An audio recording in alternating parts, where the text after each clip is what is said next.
আসসালামু আলাইকুম, আমি শাওন।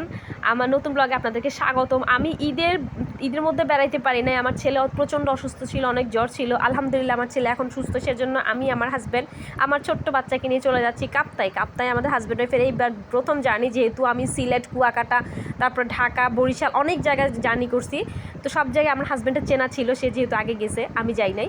তো পরবর্তীতে সে আমাকে নিয়ে গেছে। কিন্তু কাপ্তাই হচ্ছে আমাদের হাজব্যান্ড ওয়াইফ দুজনই আমরা এবার প্রথমবার গেছি। তো যেহেতু চিনি না কিছুই, সেহেতু একটু বোকামিত হয়েছে, ভুল করছি।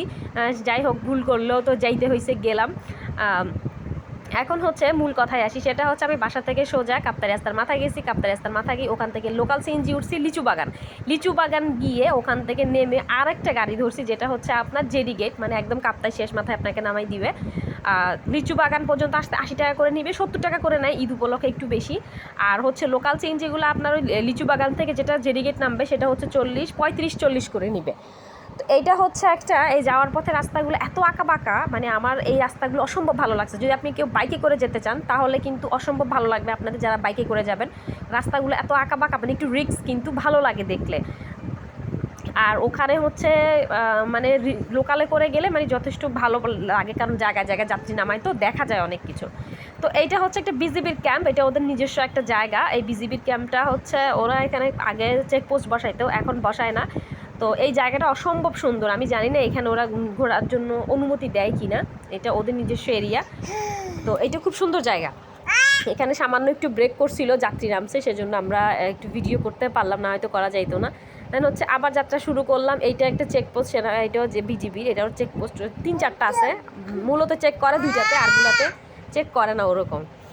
তো ওই যে বললাম রাস্তাগুলো খুব সুন্দর। আর আমি বেশি ভিডিও করতে পারি নাই, তার কারণ হচ্ছে রাস্তাগুলো আঁকা বাঁকা এক প্রধানত, আর দ্বিতীয়ত হচ্ছে আপনার আর পাশে গাড়ি আসতেছে, যেটা বোঝা একদম যায় না। তো সেই জন্য ভয়ে আমি আর ভিডিও করতে পারি নাই। তো এই যে দেখছেন পাশে আপনার ভিডিওতে দেখতে পাচ্ছেন একটা অসম্ভব সুন্দর লেক। আপনারা বিশেষ করে এই পার্কটাতে নামবেন, এটা হচ্ছে নৈসর্গ একটা পার্ক। এটাতে নামলে আপনি সব কিছু করতে পারবেন। আমার মতো ভুল কেউ করিয়েন না, কেউ একদম জেডি গেট পর্যন্ত যাবেন না। এই নৈসর্গ পার্ক যেটা একটু ভিডিওতে দেখাইছে, ওইটাতে নামবেন। ওইটাতে না নামলেও আমাদের সামনে আরও কয়েকটা পয়েন্ট আছে, আই লাভ কাপ্তাই। তারপর হচ্ছে আর একটা পার্ক আছে, ওখানে নামবেন। কিন্তু আমার মতো ভুল করে কেউ জেডি গেটে গিয়ে নামবেন না। জেডি গেটে গিয়ে নামলে হবে কি, ওখানে দেখার মতো কিছুই নাই, শুধু একটা বিশাল বড় লেক। ওই লেকের মধ্যে আপনি শুধু একটু সাম্পানে করে ঘুরতে পারবেন, আর কিচ্ছু নাই। তো ওখানে না যাওয়াটাই ভালো, আপনি এখানে একদম আরও কাছে নেমে যাবেন, একটু আসবেন না। তো কী আর করা, এসে দেখি একদম ধুধু মরুভূমি, কোনো পর্যটক নাই। পর্যটক আসে একটু বিকালবেলা, তাও হালকা পাতলা পর্যটক। যেহেতু আমাদের কোনো পর্যটক নাই, এখন এসে পড়ছি, এসে তো ভুল করছি, সেটা বুঝতে পারলাম, কি করব, কিছু করার নাই। তারপর একটা সাম্পান নিলাম আমরা, এইগুলো হচ্ছে নৌকা টাইপের, ওরা বলে সাম্পান, যাই হোক।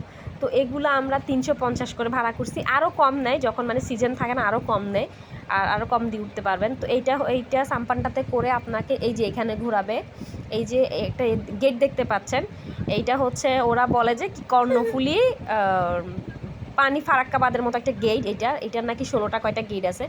এই যে এখানে ছোট ছোট নৌকার মতো কিছু দেখা যাচ্ছে, আপনাকে ওটার কাছাকাছি নেবে না, ওটার থেকে আরেকটু দূরে রাখবে। কারণ এই যে আমি একটু জুম করলাম, এই দেখেন, জুম করে আমি দেখাচ্ছি, এই যে ছোট ছোট এই যে নৌকার মতো, এগুলো হচ্ছে বাউন্ডারি।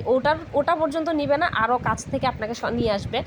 এই গেটগুলোতে হচ্ছে নাকি প্রচণ্ড বর্ষা যখন হয়, পানি যখন অনেক উপরে উঠে যায়, তখন নাকি গেটগুলো খুলে দেয়, যেটা আমাকে ওখানে লোকেরা বলছে, আমি শুনছি। তো ওখান থেকে চলে আসলাম, আর যেতে পারি নাই। মানে লেকটা দেখতে আসলে একটু ভয় লাগে। আমি খুব ভয় পাইছি, যেহেতু আমার ছোট ছেলে ছিল, আমি আমার ছেলেকে নিয়ে খুব ভয় পাইছি পানি দেখে। আমি পানিতে খুব ভয় পাই। তো তারপরও সাহস করে গেলাম, আল্লাহর নাম নিয়ে আল্লাহকে স্মরণ করতে করতে গেছি, সেজন্যই হয়তো বা আল্লাহ বিপদ থেকে উদ্ধার করছে। যাই হোক, না হলে তো পানি তো যেহেতু ভয় পাই, সেটা স্বাভাবিক। তো আমরা এই লেক পর্যন্ত ঘুরছি। ওখানে আবার একটা কথা বলে রাখি, যদি আপনি বর্ষাকালে যান তাহলে আপনার তেমন একটা ভালো লাগবে না, যদি শীতকালে যান তাও ভালো লাগবে না। মানে আমি এখন যে সিজনটাতে গেছি, এটা হচ্ছে প্রচণ্ড গরম, এখানে হচ্ছে পানি শুকাই গেছে, এই জন্য একটু পানি যদি মানে যদি বেশি থাকে, তাহলে এই যে পাহাড়টা আপনি দেখতে পাচ্ছেন হাত এই পাশে, সেই পাহাড়টা পর্যন্ত পানি উঠে যাবে। তো আমি এখন গেছি, যেহেতু এখানে যাই দেখি একটা ছোট দ্বীপের মতো হয়েছে মাঝখানে। দ্বীপটা হচ্ছে কেমন, মানে পানির মাঝখানে উঠছে অনেক বড় করে। এটা আবার নাকি বর্ষাকাল বা শীতকালে আসে না, এই সিজনটার মধ্যে থাকে। তো এই দ্বীপের মধ্যে গিয়ে আপনি হালকা পাতলা ছবি তুলতে পারবেন। মানে এছাড়া ঘোরার মতো কিছু নাই ওখানে। আমি যেখানে জেডি গেট পর্যন্ত গেছি ওখানে আপনি ঘোরার মতো কিচ্ছুই পাবেন না। ওখানে যাওয়া মানে ফাও। মানে যারা এখন কাপ্তাই যান নাই বা যেতে চাচ্ছেন তাদের জন্য আমার একটাই সাজেশন থাকবে, সেটা হচ্ছে কাপ্তাই গেলেও জেডি গেট পর্যন্ত একদম যাবেন না। আমার ভিডিওতে যে নৈসর্গ পার্কটা দেখছেন ওখানেই নেমে যাবেন, নাহলে আই লাভ কাপ্তান ও আই লাভ কাপ্তাই ওই এটাতে নেমে যাবেন। ওটাতে নেমে গেলে ওখানে আপনি দেখবেন খুব সুন্দর পার্ক, ওখানে আপনি ঘুরতে পারবেন। ওখান থেকে মানে নিজে পানিতে নামতে পারবেন। ওখানে পর্যটক বেশি, আর আমি যেখানে গেছি এখানে একটা পর্যটকও নয়। আসলে আমি জানতামই না, না জেনে গেছি। যাই হোক, কী আর করা, ভুল যেহেতু করছি। তো আমি একটু পানিটা অনেক সাহস করে ধরে দেখলাম যে কেমন লাগে, মানে আমার কীরকম ভয় করতেছে। এই দেখেন আমার ভয়ের চোটে চেহারা কী অবস্থা হয়েছে, যেহেতু চলে আসতেছি তখন, মানে এখন চলে আসার সময়, তারপর আমার চেহারার দিকে তাকানো যাচ্ছে না। আমার হাজব্যান্ড আমাকে ভিডিও করছে, আমি ওরা বলতেছি বাদ দাও, ভিডিও করো না, আমার এখন অশান্তি লাগতেছে এই যে পানি দেখে। দেখছেন মানে লেকটা দেখতে যতটা মানে মনে হয় আমি একদম মাঝখানে চলে গেছি আমরা। তো আমি এবার চিন্তা করতেছি যে এই ছেলে কি আমাদেরকে এটা পার করে নিতে পারবে, মানে ভয় পাইছি। যাই হোক, আলহামদুলিল্লাহ চলে আসছি। এটা হচ্ছে সেই দ্বীপ, যেই দ্বীপটা আপনার পানি থেকে উঠছে। এটা অবশ্যই যে বললাম বর্ষাকাল বা শীতকালে থাকে না, এটা গরমকালে থাকে। এই ছোট্ট দ্বীপটা উঠছে, এই যে এটার মধ্যে আপনি এই এখন সময়ে গেলে ছবি তুলতে পারবেন। এখানে অনেকেই ছবি তুলতেছে, এখানে ছবি তোলা যায়। এছাড়া ছবি তোলার মতো কোনো জায়গা নাই, এখানে আপনি একটু ছবি তুলতে পারবেন। দেন হচ্ছে আমরা ঘোরাঘুরি করে পরে আবার বিকেলের দিকে রওনা দিলাম, চলে আসতেছি।